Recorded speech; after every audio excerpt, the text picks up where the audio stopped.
Welcome into Triple Zeros. I'm your host, Josh Buckalter. Follow me on Twitter at JoshGBuck. Hit the Facebook page, Clocker Sports, website, clockersports.com, and the email address, clockersports@gmail.com. And, of course, if you like what you hear, subscribe to the podcast anywhere you get your podcasts, Apple Podcasts, Spotify, Google Podcasts, Pocket Casts, all of them, Radiocaster. It's everywhere that you find your podcast. So, getting into it, man, we got a lot of sports, man. I love it. It's finally back. We're in full swing. NBA playoffs.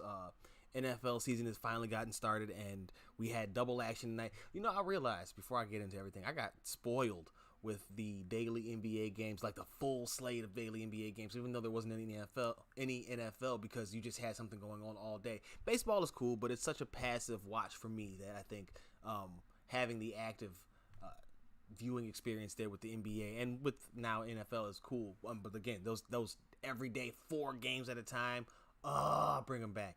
It was great. But anyway, getting into what we've switched gears. Obviously, since the NFL season started, we have gone back to going with that first. Even though NBA playoffs are still here, we should probably lead with that. We're going to talk about the Thursday night football game between the Cleveland Browns and the Cincinnati Bengals. The Browns did win this game 35-30. It's really a mixed bag for the Bengals because Joe Burrow was the truth.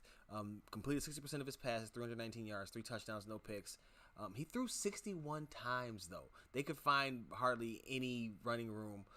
Joe Mixon had like 16 carries for like seriously under 50 yards. It was like 40 yards, something like that. It was bad. The offensive line for Cincinnati is just horrible. Also, the Browns' defensive line is really good, but it's not a good situation right now for Burrow. They need some more protection. Jonah Williams looked overmatched against Myles Garrett and those boys all night long. And I think the thing that we did see, like I said, Joe Burrow is the truth. They were down early on. He didn't get flustered or try to force or anything like that. And in fact, you saw Baker Mayfield really make a mistake more than you saw from the Bengals. And I think one of the things that stood out to me the most about it was how poised Burrow was in that his first primetime game. I know he had last week. It's not his first week. It's our second week. But short week, first primetime appearance against a divisional opponent, and he showed up well. They were behind most of the time. It was a 10-point game. Most of the time, they ended up being, like I said, 35-30. But that was a last-ditch score to, I want to say that one was Mike Thomas. He threw 3 scores, as I mentioned. Threw one to Tyler Boyd, C.J. Uzomah, and Mike Thomas. So he was spreading the ball around. He threw the ball to Joe Burrow. He had 4 catches, 40 yards. Gio Bernard got in on the action. A.J. Green had a couple of grabs. This looks like Tyler Boyd's offense now, as far as pass catchers go. And every time I see, I forgot his name, T. Higgins. Every time I see T. Higgins in the Bengals uniform, I'm reminded that the Bengals have T. Higgins because I always forget. Hunter Bryant too. This was a game that I think you saw. Really, the Bengals are a lot further ahead, I think, than many would have pegged them to be, simply because they have Burrow. That team's not good. The defense, the run defense, the Browns ran for over 200 yards. You had Nick Chubb going 22 carries, 124 yards, 2 touchdowns. Kareem Hunt, the backup, which he's not your typical backup, so I should probably say that with air quotes or put a caveat on it or however you want to do it. He had 10 carries, 86 yards, and a touchdown. He also caught 2 passes, 15 yards, and a touchdown. 200 yards on the ground. The Bengals had one of, if not the worst run defenses last season. So to see it continue now is disappointing, especially after they spent all that money on DJ Reader. He spoke out after the game saying this is unacceptable. They got to step up, blah, blah, blah. It's all talk until it happens, and they're going to struggle for a while. 61 times for your rookie quarterback. I mean, I know it's what you got him in there to do, not throw 61 times, but to throw the ball. But that's a lot. That's excessive. Baker Mayfield threw, I think, like 24 times. He completed 70% of his passes, 219 yards, and 2 touchdowns and 1 pick. The pick was bad. He tried to force it. But the overall, when they... Okay, I was about to give him credit, but I had to remember. Down the stretch, the Browns really took the ball out of his hands. In fact, their third quarter touchdown The Kareem Hunt's touchdown, I believe it was, on that drive, his receiving touchdown. Maybe it was his rushing. See, so everybody was scoring so much. Him and Nick Chubb both having two. I forget which one it came upon. I had to go back and look at the tape. But they didn't pass at all. It was a Kareem Hunt scoring drive. I know that. I want to say it was his running touchdown. But they didn't pass at all. And that might just be the Browns' best chance of success this season, because when you put the game on Mayfield's shoulders, at least in the recent past, obviously he's only got a year plus, 2 years rather, to compare it. But it just doesn't seem like that's a winning strategy right now. The dude's got a definite gunslinger mentality, and he seems to loosen up in those situations. But this might be the best, especially when you got backs like that, right? You got Nick Chubb, who's one of the best running backs in the NFL, and Kareem Hunt, who might actually be better if it's not for the fact that he goes around kicking people like a dumbass. Joe Burrow also looked really comfortable in the hurry up, something that we saw from him in LSU. We saw it last week as well, so that's a good thing to see. Like to see him get a win, though. I think the man is playing really well, and hopefully he gets a win. On the Browns side, Odell Beckham caught a touchdown, 474 and a touchdown. Good for him to get on the scoring board off the schneid and put the slow start conversation already to bed, because that's a pretty good game. Look, Tyler Boyd took 7 catches to get 72 yards. Beckham got there at 4 and had 2 more. So, Cleveland though, they're gonna beat bad teams, but they're gonna struggle against good teams because they seem to lack focus sometimes. And we'll see what happens when they're the ones who are playing catch up and not actually leading the way for leading the way throughout the game. Like I said, they led most of this game. They came out, got an early touchdown.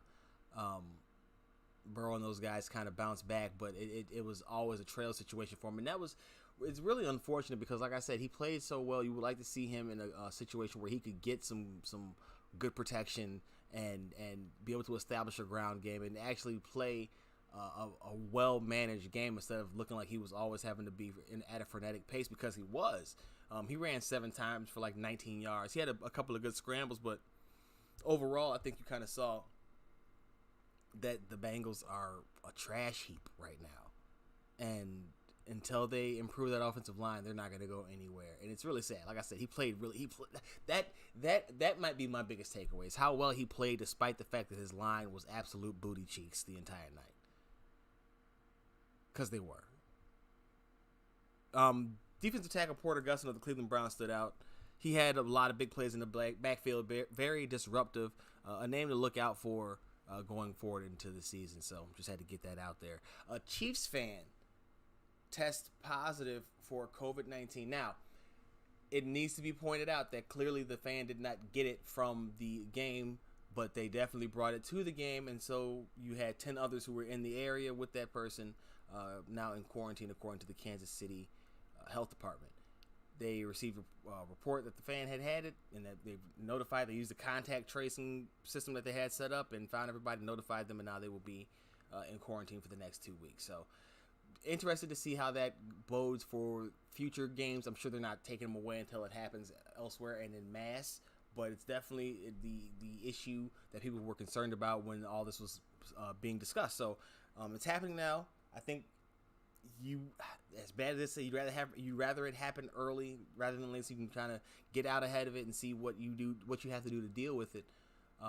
No word yet if there's going to be any, how the Chiefs are going to handle future fans, but I haven't heard anybody talk about canceling fans at all for this. So I think this is part of the things that they're just going to say is a necessary risk. Once you've reduced the numbers to that amount, they just are going to figure that it's worth it to proceed as planned. So.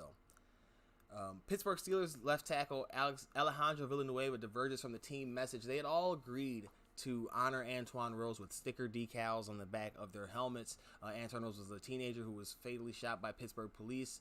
I want to say back in 2018, might be 2017. He was shot while fleeing from a car that was reported to be connected to a drive-by shooting. One of the people in the car later admitted to being the shooter. They found Rose's prints on the gun. But his family settled out of court. His family settled the lawsuit for $1.2 million. His mother spoke out, and when she said that it kind of upset her that they that they weren't going to go all on it because she was told they were going to all be a part of this. It was presented by the Steelers as a team-wide. We're all on one accord. They came out holding the whole Steelers against racism sign. But Mr. Villanueva, a veteran of the Army himself, decided to honor Army Sergeant First Class Alwyn Cashe instead. And that was immediately met with backlash, as you could imagine. People saying that, I don't even know how the story leaked, to be honest with you. And reports are from Steelers players such as Vince Williams, linebacker, and a few other guys. They're not really concerned about this. Freedom of choice, and I'll give you my thoughts in a moment.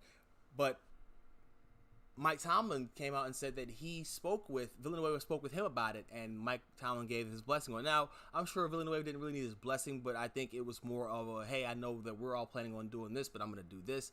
Safety Mika Fitzpatrick had come out and said that it was really only spoken about briefly after Tomlin said that they had talked about it and they'd all agreed upon it, and it was, like I said, they had the press release. Well, Fitzpatrick said that it was briefly discussed and that the decision was really made by those up top, and that, they didn't really care about Pounce's helmet or about Villanueva's helmet. But again, he decided to honor Army Sergeant First Class Alwyn Cashe. Alwyn Cashe died after suffering multiple severe burns to his body while rescuing his fellow soldiers from a burning vehicle that was set afire by an explosive device that they were passing by.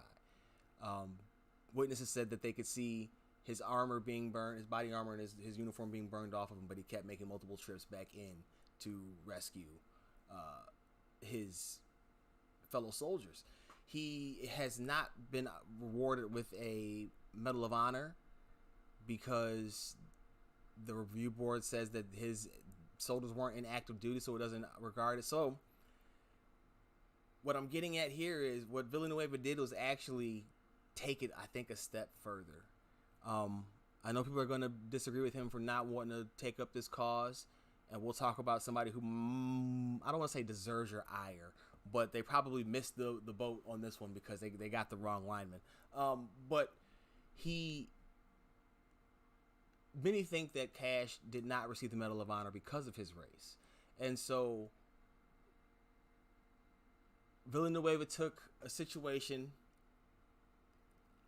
where I think in his mind he sees it as being unclear, the circumstances. I personally would say that, if somebody's running away from you, not posing a threat, that probably means that they don't deserve to be shot. Trying to get in the mind of Mr. Villanueva, it's hard to do. I'm not trying to say that I completely have a bead on it or that I know. This would be what I would think. But this is not a bad person to honor is where I'm ultimately going to end up with this. Because, like I said, there's thoughts that he did not receive, Sergeant First Class Alwyn Cashe did not receive the Medal of Honor because, in part, due to his race. And so Villanueva went with him. I think that's a good honor. Like I said, he got the clearance from Mike Tomlin. Teammates don't seem to care. Please do not make social media, do not make this the thing that it doesn't need to be. Because, again, he didn't just honor anyone. The story behind the person that he honored is a very, very commendable one as well. And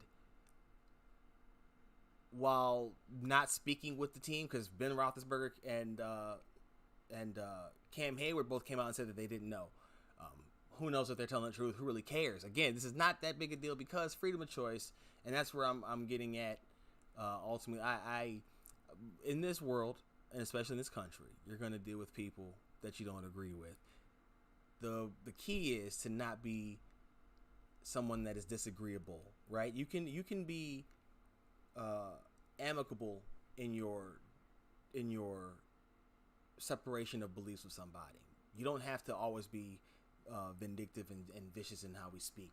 And I think this is one of those situations where a step back makes you realize that it's not a bad situation, and a further step back will have you find out that Mr. Rose's mother has come out and said herself that after that entire upset tweet, partially aimed at Villanueva, partially aimed at the entire Steelers organization, Mike Tomlin, I think, was named in one of the tweets. She also came out and said that, listen, if you want to if you don't want to do it, that's fine. I don't have a problem with that. She again stated that her belief was just that there was going to be a team-wide thing, and if not, then it shouldn't have been presented that way. But in the end, it's personal choice, and that's kind of where I'm at too. Look, man, not everybody's going to want to do it. That's just the way around. That's just the way it goes. That Villanueva is a two-time former military. Gosh, is he a Ranger? Oh my goodness, I just had this. Oh, former military personnel, served 2 tours in Afghanistan, and so he was also in the center of the whole kneeling controversy. But the Steelers understood where he was coming from. I think he stood outside of the locker room or the little tunnel to huddle and do for the national anthem. Yeah, this one's I get it. But this is not necessarily one where you probably want to ruffle the feathers, because I think this is also one that is a vulnerable cause, especially when the circumstances around it. This is still a very bold cause, because as somebody who is very supportive of the military, as Villanueva is, he's kind of calling them out for their missing the boat on this one. But his teammate Marquise Pouncey, the center for the Steelers, said that he's removing Antoine Rose's name from his helmet and sent out an apology to police, saying that he was not fully aware of what was going on, and that he agreed to something without fully being knowledgeable on it. Apologized to the police and to the Rose family for engaging in it. And here's the thing about it. Again, you don't want to wear it, that's fine. But apologizing for something that is emotional and then saying to the police, that part was odd. Now, I get it. The officer involved was brought up on charges. He was also acquitted. But there was, I'm not sure that they deserve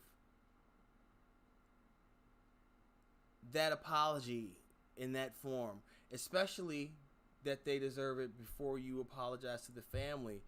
And then the apology to the family. This is horrible, because I'm sitting here judging somebody's apology to someone else that doesn't involve me in any way, shape, or form. It just felt like a disingenuous way, especially when it boils down to the fact that Marquise Pouncey does a lot of charity work with the police. And he made it clear to say that while he is against racism, he thinks that the best way to fix it is to continue his work trying to improve the relationship between the community and the police officers. Again, he could have just said that part and not all that other. I apologize, I was not fully informed. Just look.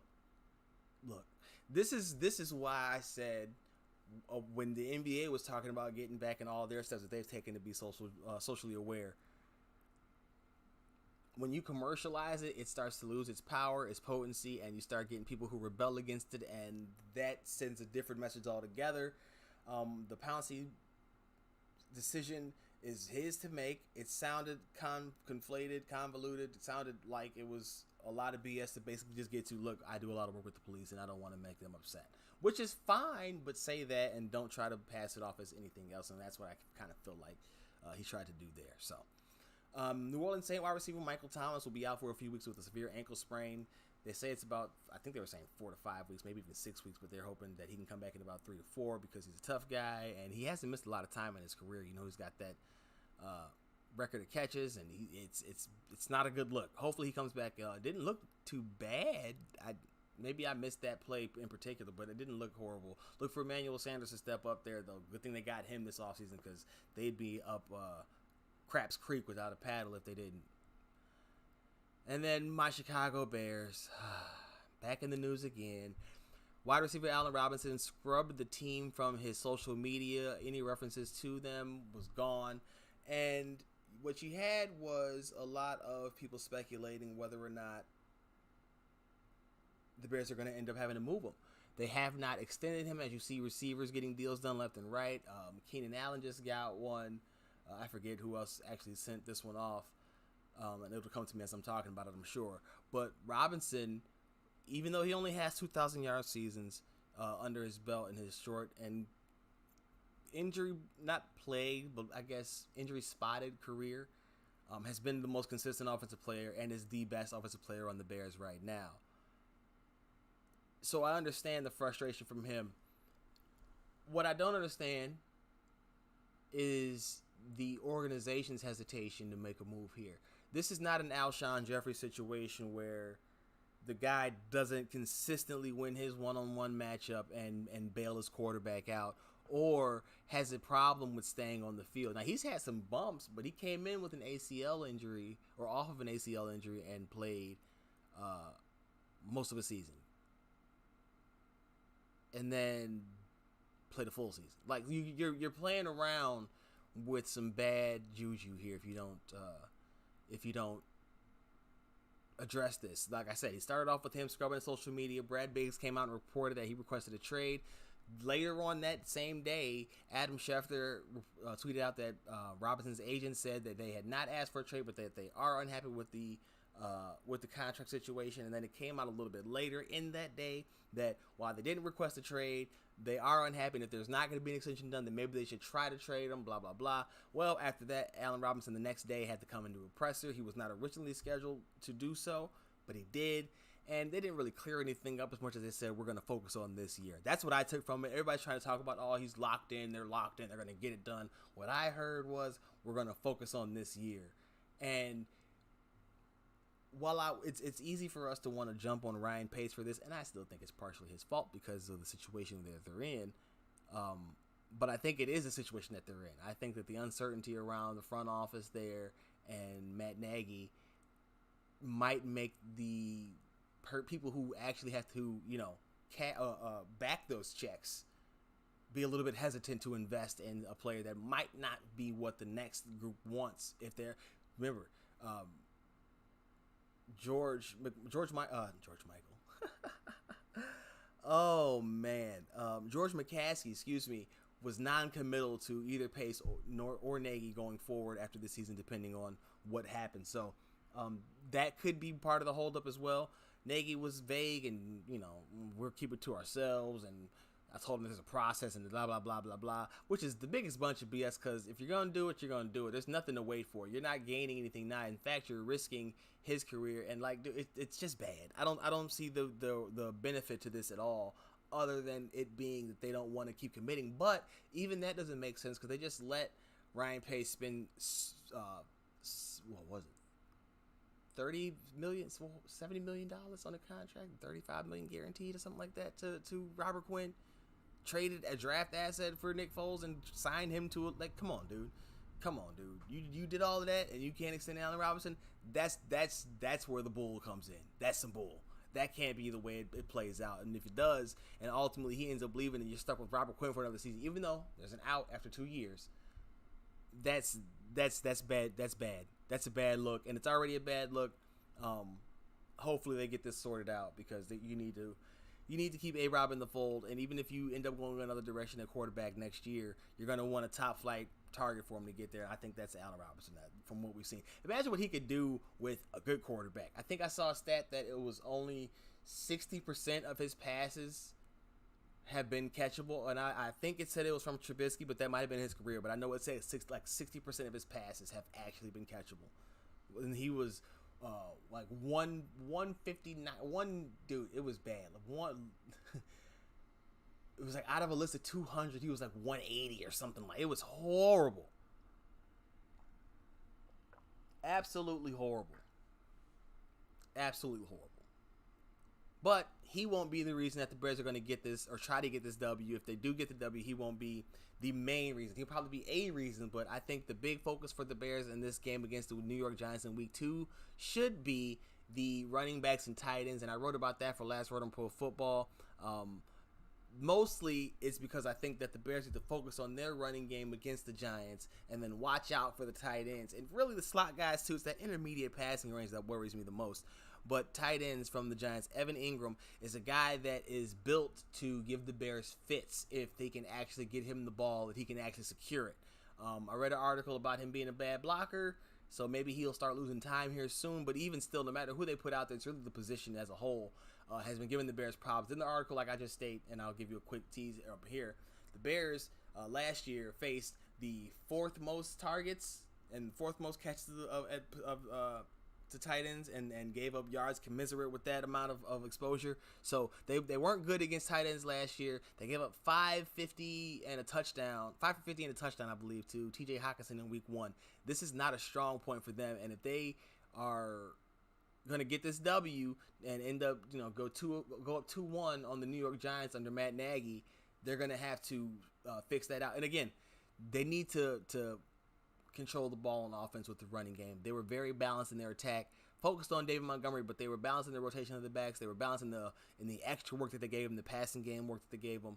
And I think they need to do that again, even though they're going to be running into a pretty stout, theoretically, group of players on the Giants defensive front. They didn't do too well with Benny Snell, who had over 100 yards on 19 carries, the backup running back for the Steelers. Now, that's a really good offensive line, but I think this Bears line is good enough. And I know we came into the season looking really worried about them, and they played Detroit, and I could be talking out of the side of my neck right now because they come up in this game and look super lame. But it's not like I just said, the Giants are world beaters here. This is a chance for the Bears to establish that running game that they want to have and figure out a way to maintain throughout the whole season. But we have to keep our composure because they were 3-1 last year. So we can't get excited until we hit like week 6 or 7 as Bears fans regardless. So depressing, I know. Switching gears over to the NBA.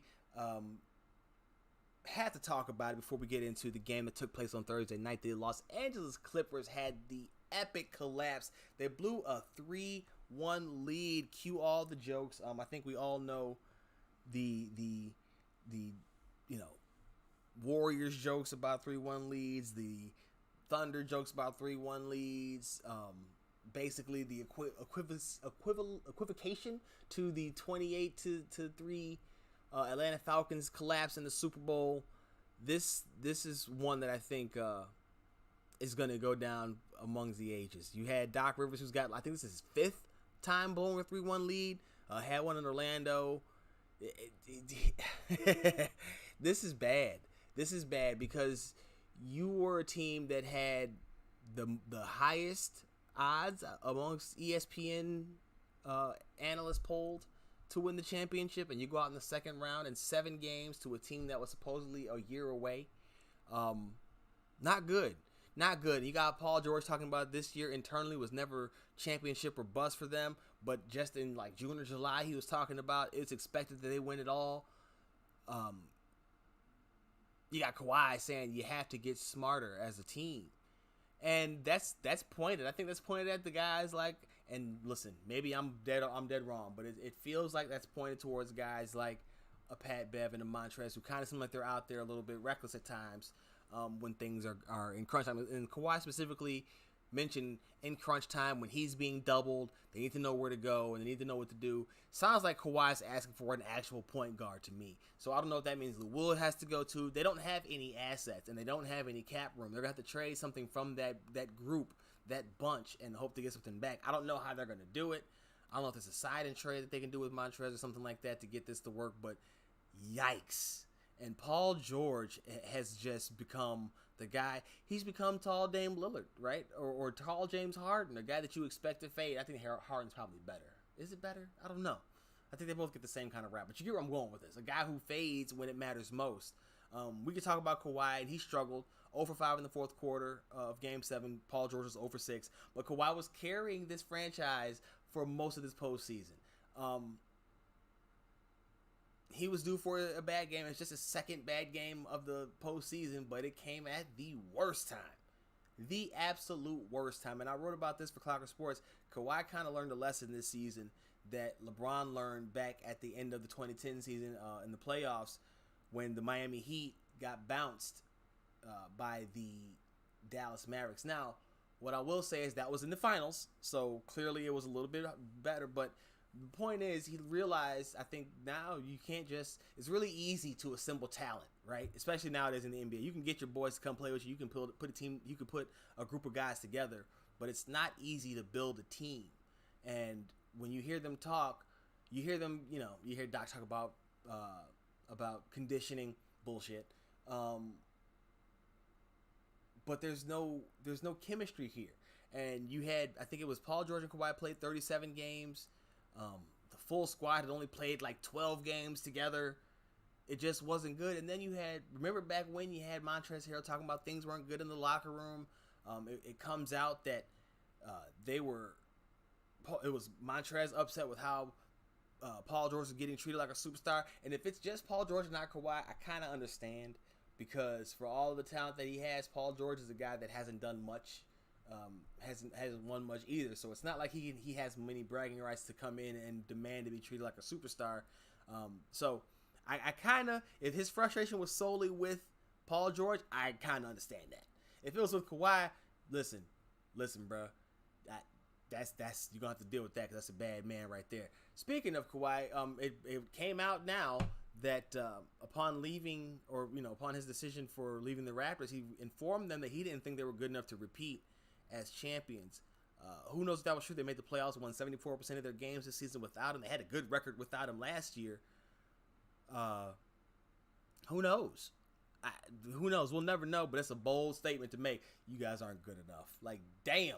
And you know what? To his credit, he's probably right, because we talk about how they got lucky with the Warriors being injured. So maybe that's where he's coming from. A fully healthy West, with the West now, yeah, you're probably right. You're not winning a championship. I don't think that's too far off. We'll see what they do to address it. We'll see how they go about trying to address it. But it was bad.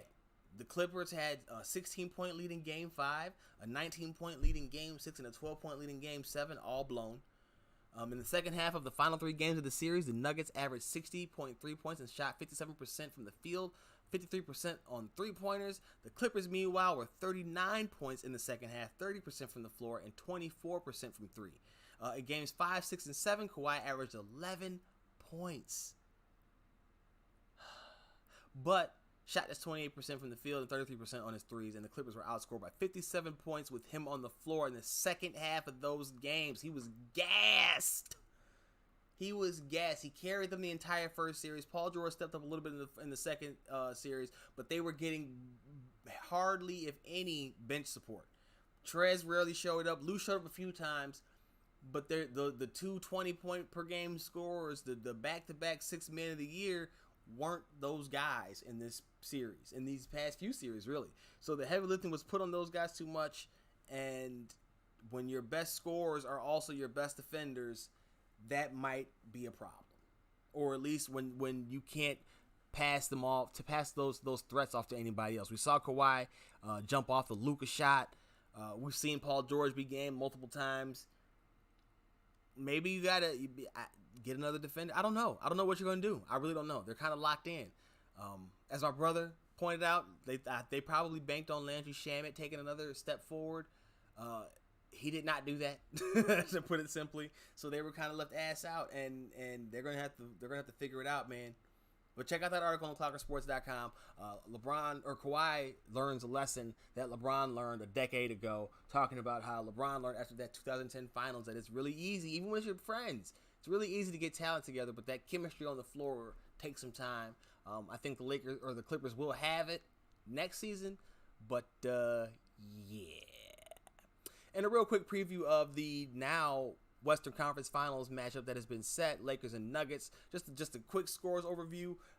Jamal Murray comes into this series averaging 27 points per game in the playoffs, 50% from the floor, 49% from 3. Although he was down last series against those Clippers, 22 points per game, 44% from the floor, 43% from 3. Now you got to remember he had those 50 balls back in the last round, 2 of them against the Utah Jazz, so that upped those antes a little bit, but still.